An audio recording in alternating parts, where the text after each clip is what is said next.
Hello and good afternoon, everyone. I am Holly Wemsat, the Bureau of Disability Services Director, and I am here today with you to just go over a few items for providers and case managers. So welcome. We appreciate you joining us today. We're going to start off with our core value that you see on the screen here, that all people are empowered to live, love, work, learn, play, and pursue their dreams.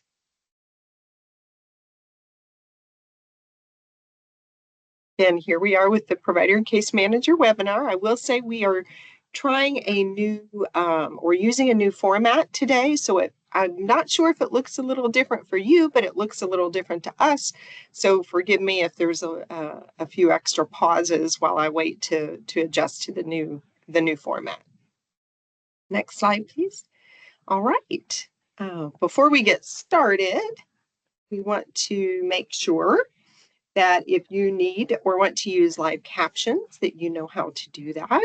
You can turn on the live captions and subtitles by selecting Caption Subtitles On in your video controls. To change the caption language, select Settings, Caption Subtitles, and then choose the language you want.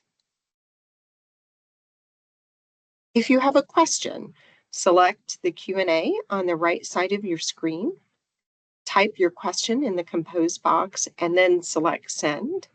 Your questions will only be visible to the presenters, and questions will be answered as time permits. I do want to share, I have a conflicting appointment towards the end of our time today, so I will hand off to Heather Dane, our Chief Program Officer. So we may not have a lot of time to take questions, but live, but you can put them in and we will address them at a later date in a future webinar.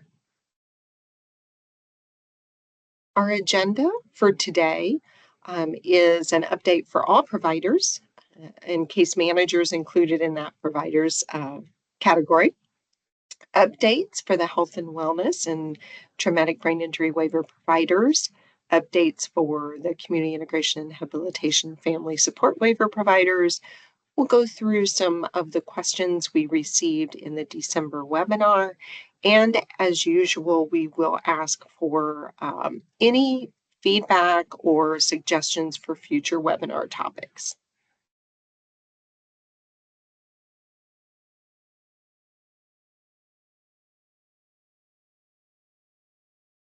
Right. I also want to note to find, we have some things posted in the Q&A, some links on how to sign up for announcements and so forth. So please be sure to check that out if you have not done so yet. And those will remain there through the webinar. All right, let's get started with some reminders around incident reporting. So if there's an incident of alleged abuse, neglect, or exploitation, or an actual incident of abuse, neglect, or exploitation, the provider must suspend that staff involved or staff involved in the incident pending the provider investigation. And then providers should indicate when filing the incident report that staff were suspended. It's important to note that staff should not work with any individuals until the investigation is complete. It's not limited to not working with the individual impacted in the report. Okay. So if the provider did not know at the time of filing that there was alleged, suspected, or actual abuse, neglect, or exploitation, but the incident is reviewed and coded as such, or perhaps there's new information that was provided that may indicate those allegations, then the provider should at that time suspend any involved staff pending an investigation.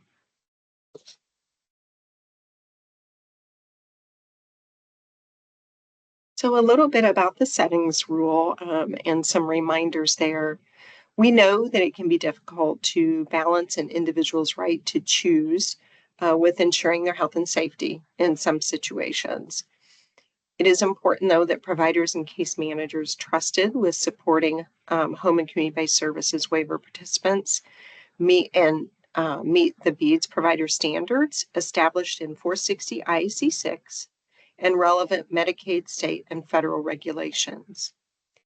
If an individual's choice is negatively impacting the condition of a residential setting to the point of a health and safety concern, this should be clearly documented, indicating efforts to address the concern and to address it in a way that honors individual choice and addresses the health and safety concern.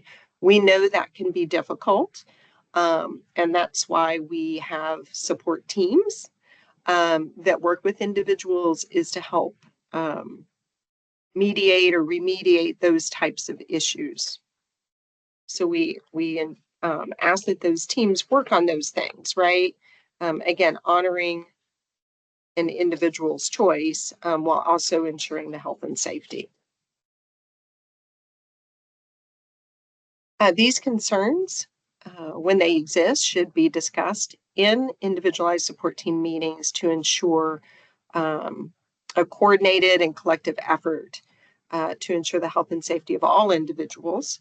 And as we often say, all individuals have the right to live, love, work, learn, play, and pursue their own life aspirations.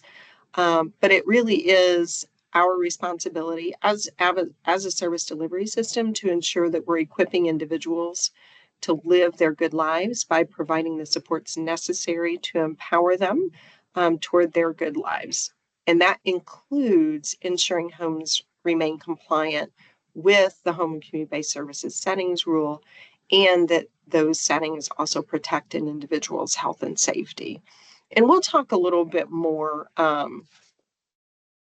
later in the webinar about some recent visits and some things that we found on those visits. But again, that settings rule is really our guiding mandate when it comes to home and community-based services.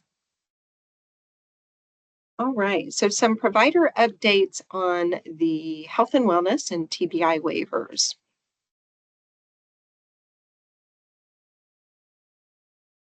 Sorry about that. So when it comes to BEADS provider services, case managers should not contact BEADS provider services on behalf of newly certified waiver providers or providers awaiting input into CAMS. If a provider seeks support from a CM, from a case manager, we ask that you explain the process that should be followed, which is applicants to be a provider for the health and wellness, TBI, or pathways waivers are certified by the Office of Medicaid Policy and Planning, or OMPP. Following OMPP certification, the provider is given all the documentation necessary to obtain approval or certification by IHCP Medicaid.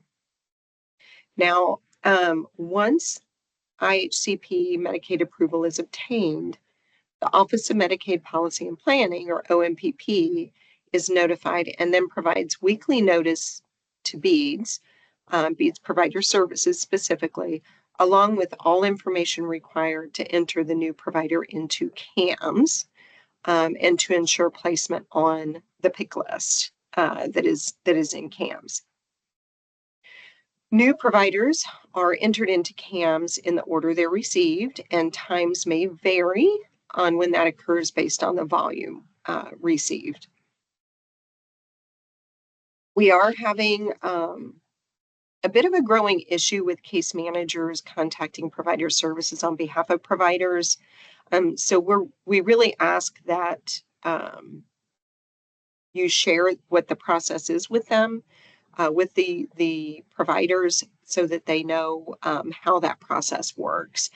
We recognize you can also point them to the recordings of these webinars, right?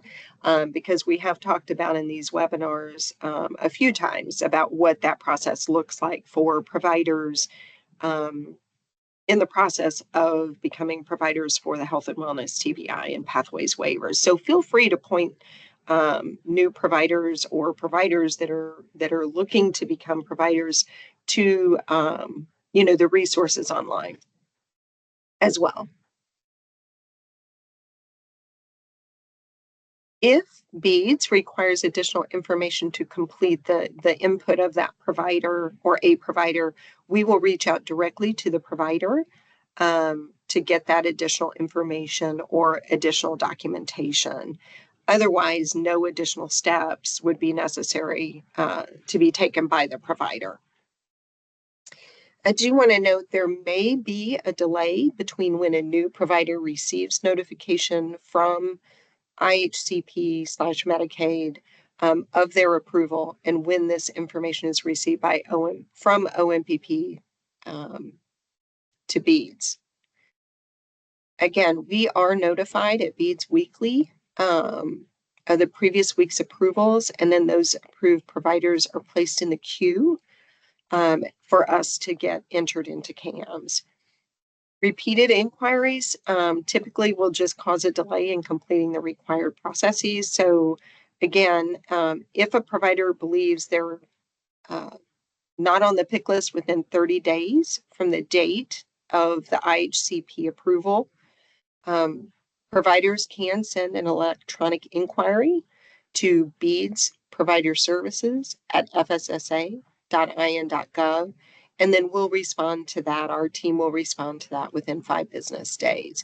So case managers, again, if you receive questions from new providers or soon-to-be providers, you can share this email address as well, and we're happy to respond to any emails they may send.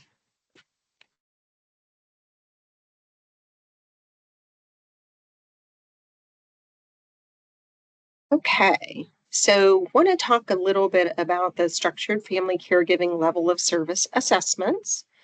Families who transition to structured family caregiving before July 1st, 2024 are to maintain their assigned tier and will be reassessed using the new tool on or after November 1st of this year. New families coming into SFC after July 1st, 2024 will be assessed using the current tool, which will include additional guidance to care managers on how to use the tool for the pediatric population. All minors will be assessed on or after November 1st, 2025, when the new pediatric tool is launched. Families who transition to structured family caregiving before July 1st, 2024 can request a new assessment prior to when it will be required if they choose. So that is an option. We have received reports that children are being reassessed for SFC or structured family caregiving level of service during their annual level of care. As a reminder, that's not necessary because of this process I just walked through. So this again is something we have talked about in the past. It's been a little bit, so we wanted to just remind case managers and providers of the current process.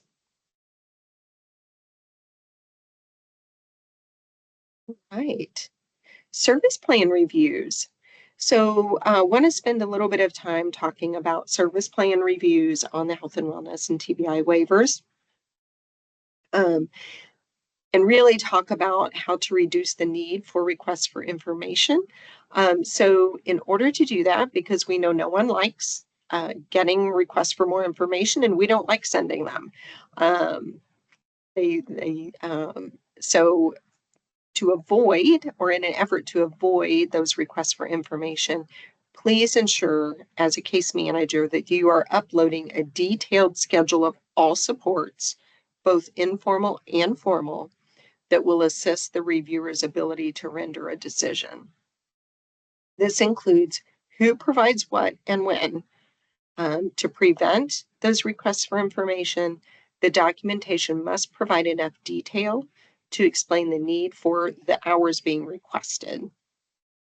If the documentation does not support the services or hours requested, the plan will require adjustments commensurate with the level of need based on all available assessments. In addition, the requirement to utilize Medicaid state plan services, other federal, state, and local public programs, and support from families and communities prior to waiver services must be met. So again, as a case manager, when you are developing or documenting that plan in CAMS today, please make sure that you are hitting these important points. It will reduce the RFIs that you receive, and we know we all want that. We all want that to be the case. Next slide, please. When you are requesting a new service or a change in hours, we expect to see a documented change in the status of the individual's medical condition or their supports. And this change needs to be clearly documented in the plan alteration comments. So if a need is changed, right, that would be potential justification for changing services or changing the amount of a service. But the change in the individual's medical condition or their supports needs to be clearly documented. And we will look for that as we review service plans in the plan alteration comments. The service activity field, hours, and any plan alteration comments need to be consistent throughout the plan. So as you're drafting those service plans, please make sure that you are reviewing all the comments in that plan to ensure alignment. We want to make sure that when we receive that plan is our picture, if you will, of the person and their situation. And if there's inconsistencies in the picture, because there was older comments that have potentially been left in the plan or something along those lines, that's going to cause us to have questions. So please be sure you review the entirety of the plan before submitting. And then case managers should review the list of allowable and not allowable items, as well as documentation standards prior to submitting the service plan. Again, that will just prevent RFIs.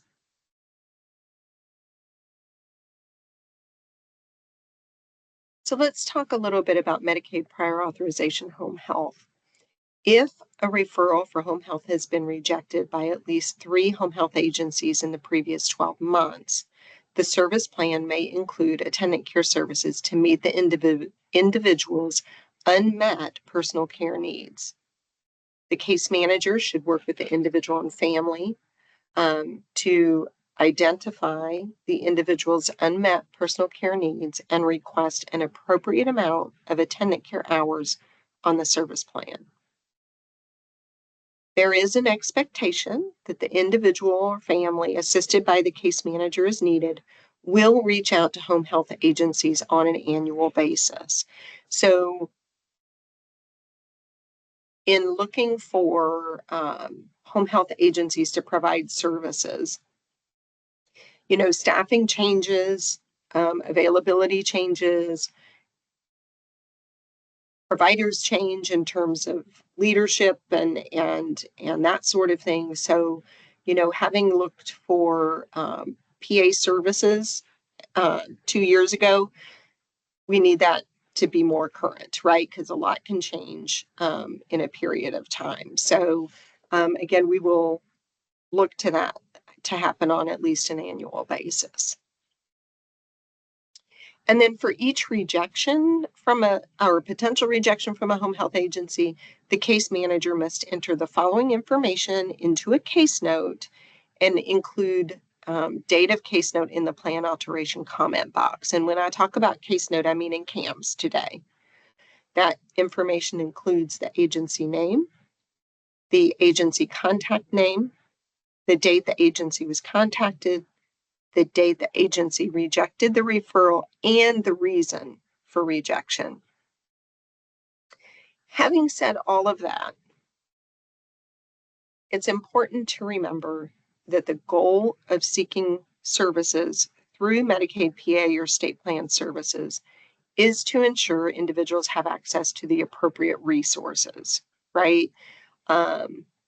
If an individual has a need that can be addressed by state plan services, then we need to make sure and connect them to that because those services are different than waiver services, and because we have to explore that before utilizing waiver or HCBS services.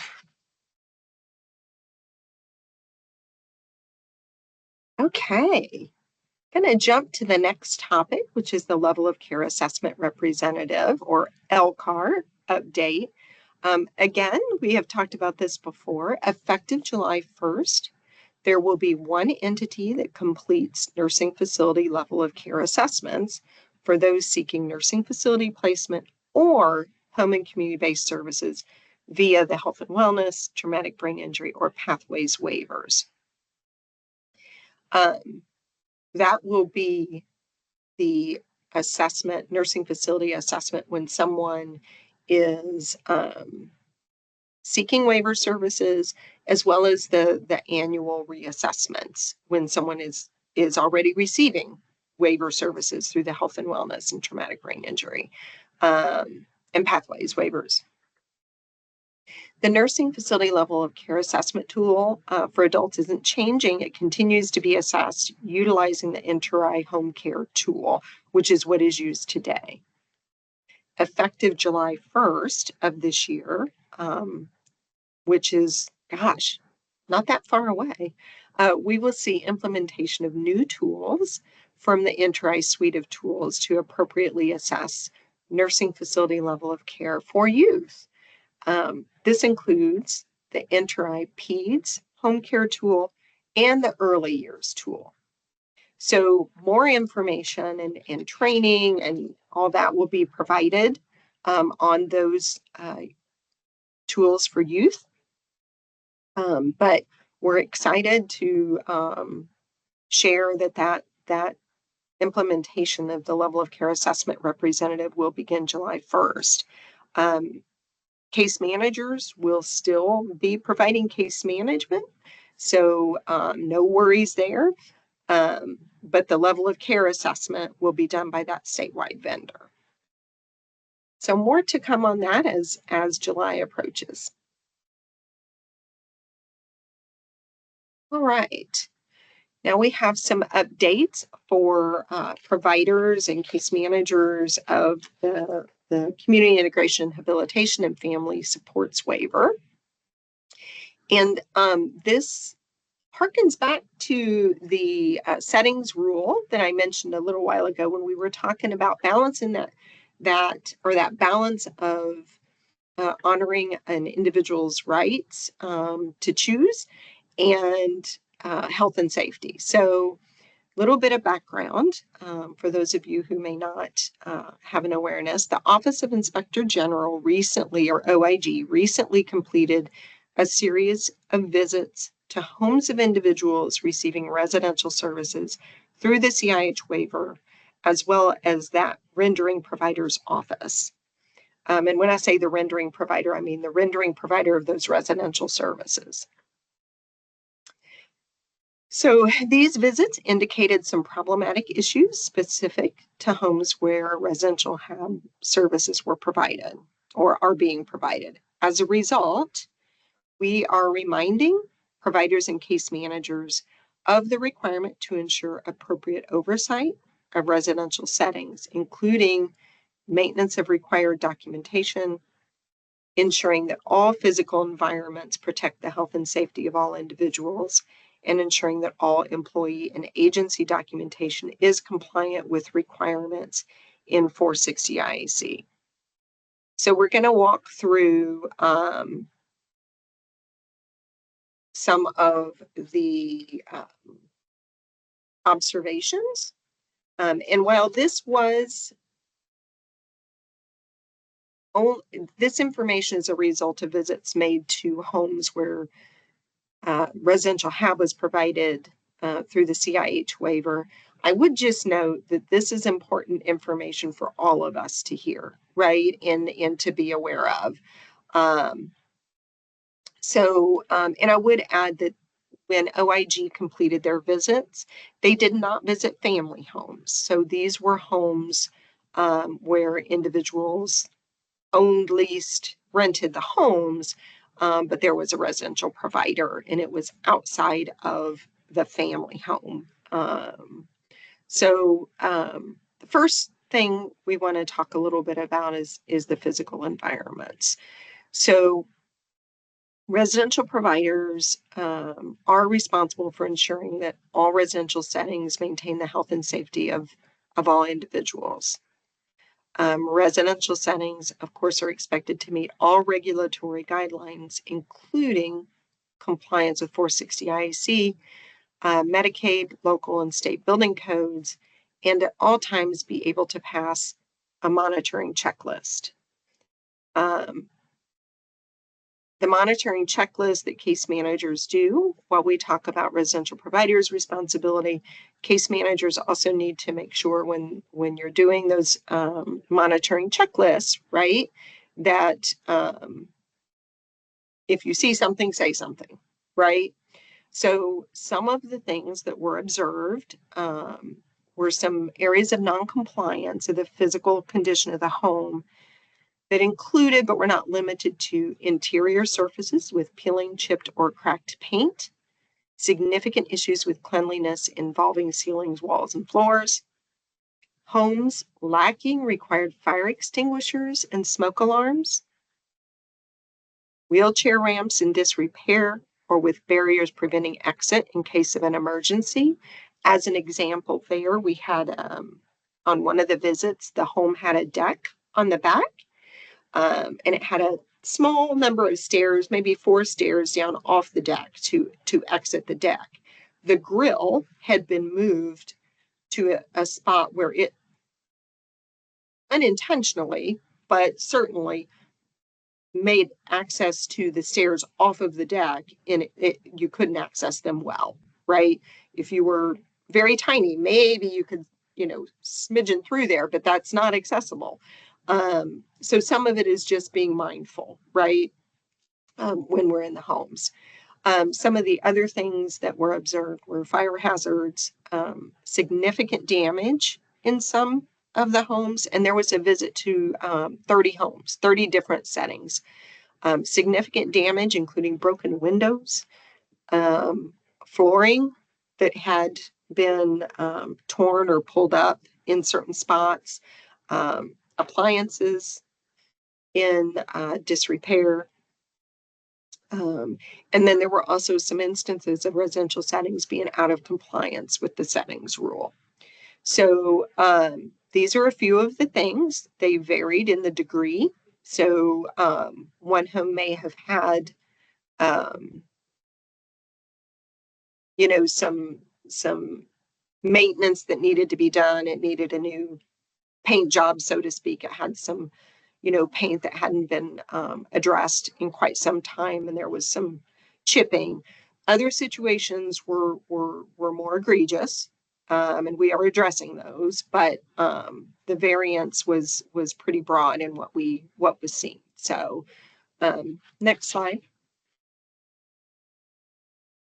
Additional OIG observations existed around non-compliant provider documentation and case management oversight, and that includes missing risk plan documentation, missing emergency treatment consents, lack of employee and training documentation, lack of required driver's license documentation and proof of insurance, and lack of required individual specific documentation available in the residential setting and to all DSPs working with the individual. PCISP documents not accessible at residential sites, and then some delays in PCISP updates negatively impacting individuals. So to provide a little more detail there, when OIG made the visits, and I should share, though these were unannounced visits, so they just showed up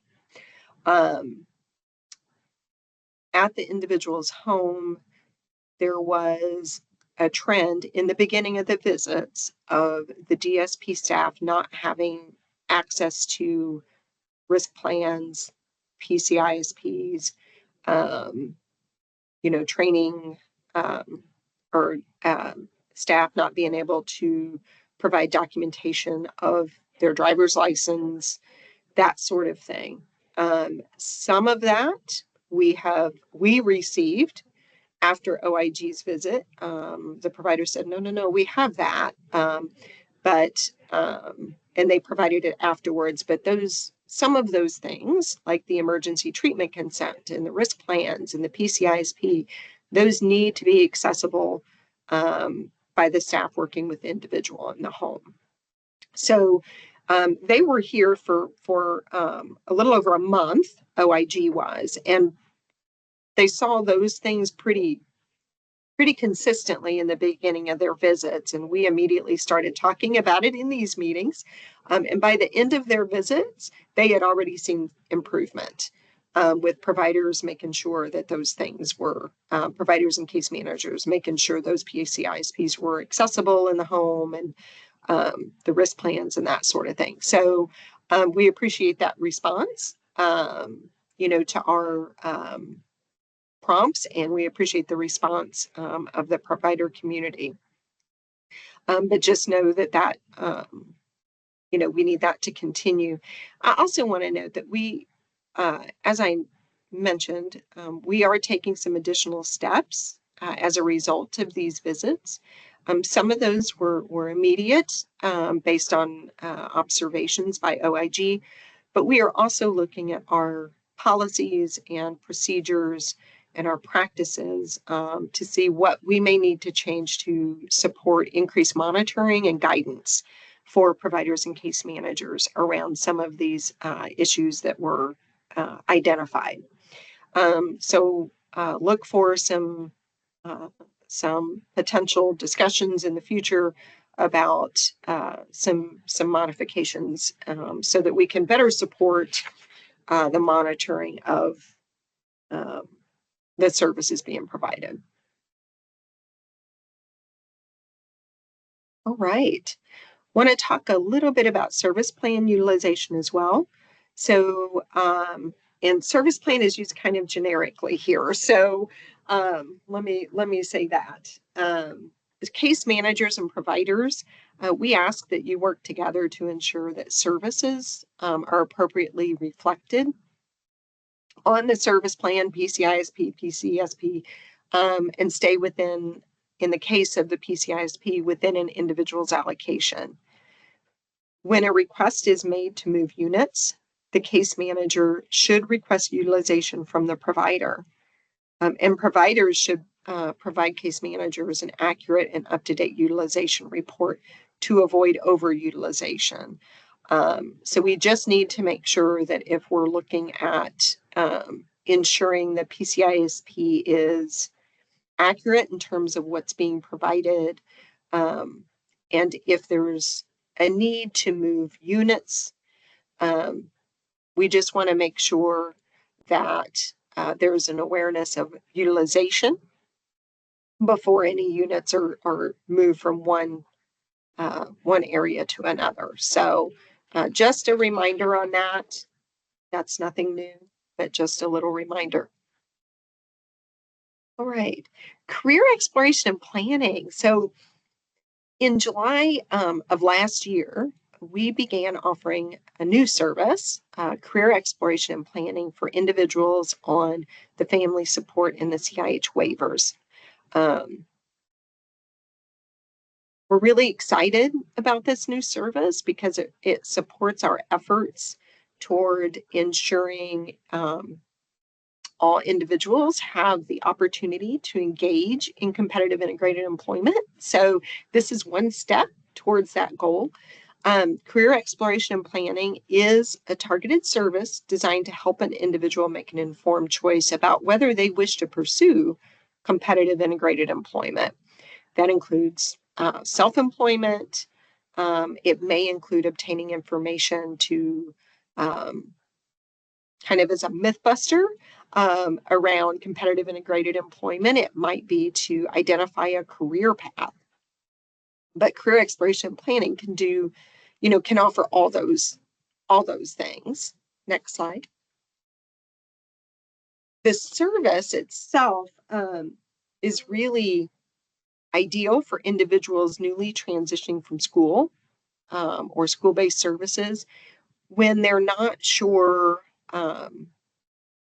what their path to competitive integrated employment might be. Maybe they're newly graduated and they want to gather some information in preparation for potentially working with Voc Rehab or the American Job Center or some other employment supports. But it really is, ideal for those individuals who really haven't had experiences, many experiences around employment. They're young, they're just getting out of school, and just aren't sure what they want.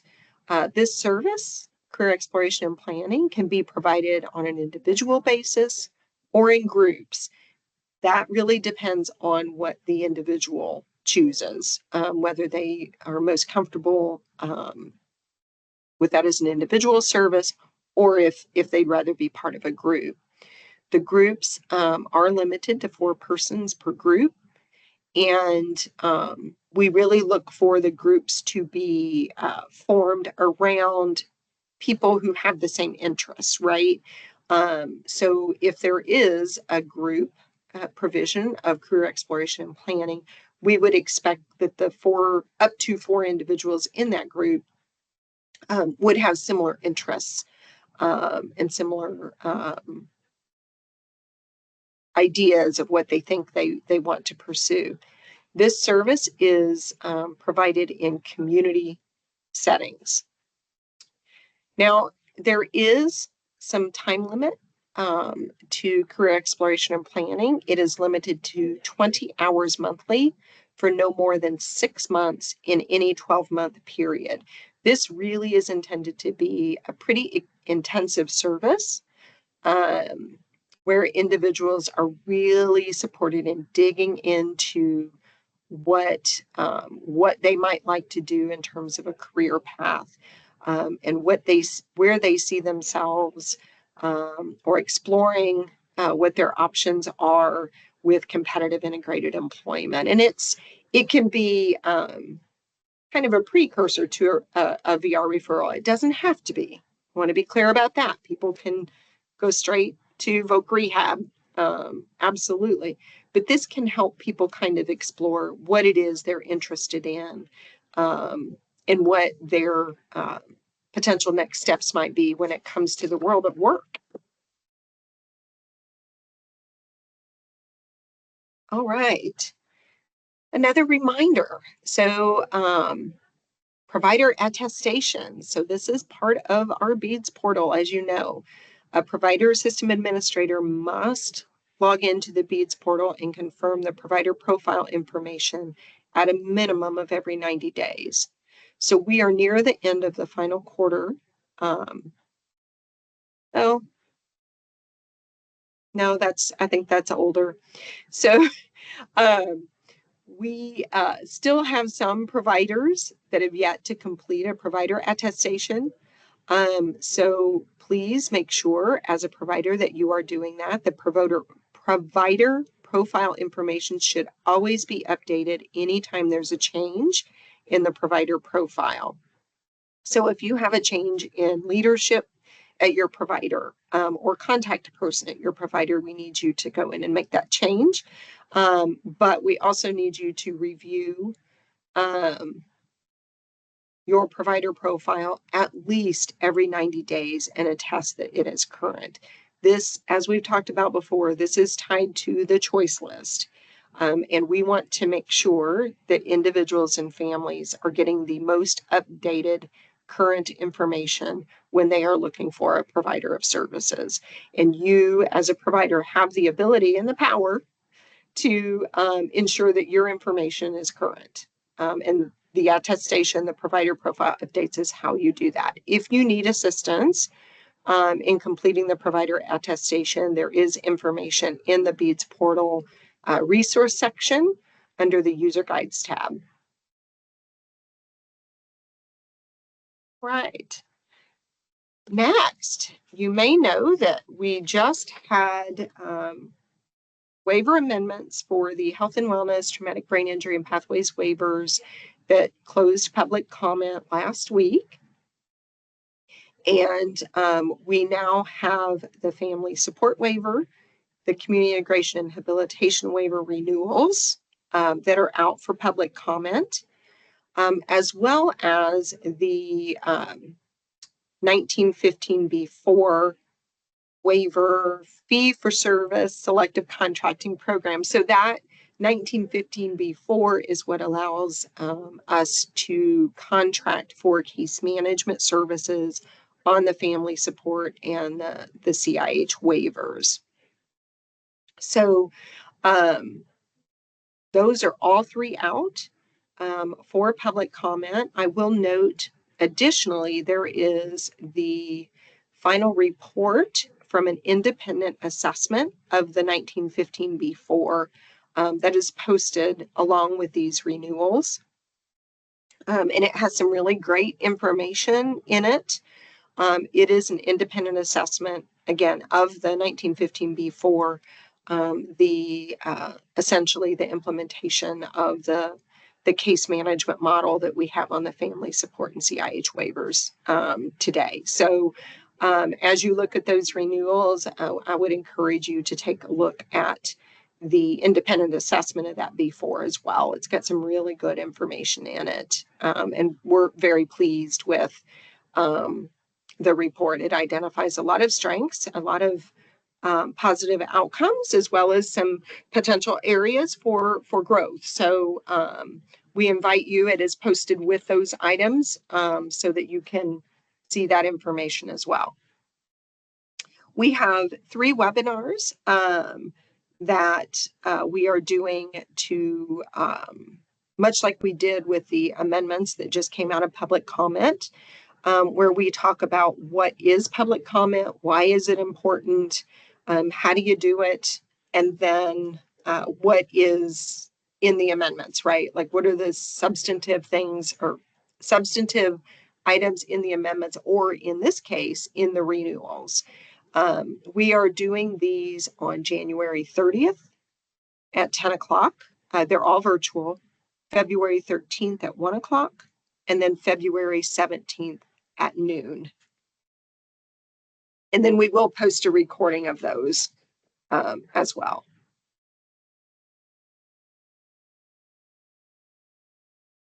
All right. I am now going to have to hand it over to Heather Dane as I hop to another meeting. Heather, can you join us? Yes, thank you, right. Holly. Thank you, everyone. Thank you, Heather. So we only have a couple of more slides to go through, but first of all, I wanted to send an apology out because I have received an email that says the Q&A is not turned on, which explains, or that you all can't access it, which explains why we're not getting any questions. And I'm not real sure why. So as Holly mentioned, we're using a new platform. And when I look at the settings, it says that it is turned on for you all to be able to ask questions, but apparently that's not working. So I will work on trying to resolve that for next month. And so I apologize that you are not able to ask questions as we're going through here.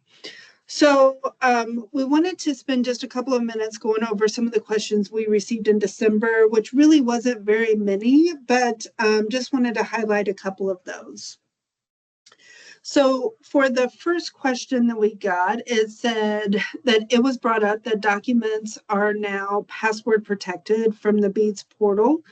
And what should we do if the new password system isn't working? So I know that's been out there for a little while now, but if you are a provider who currently utilizes the BEADS portal and is continuing, and you're continuing to have issues to access those documents with the new password, make sure that you're kind of following that process to make sure you're going through those appropriate steps. But if you're still not able to do that, then please submit a JIRA ticket for some technical assistance.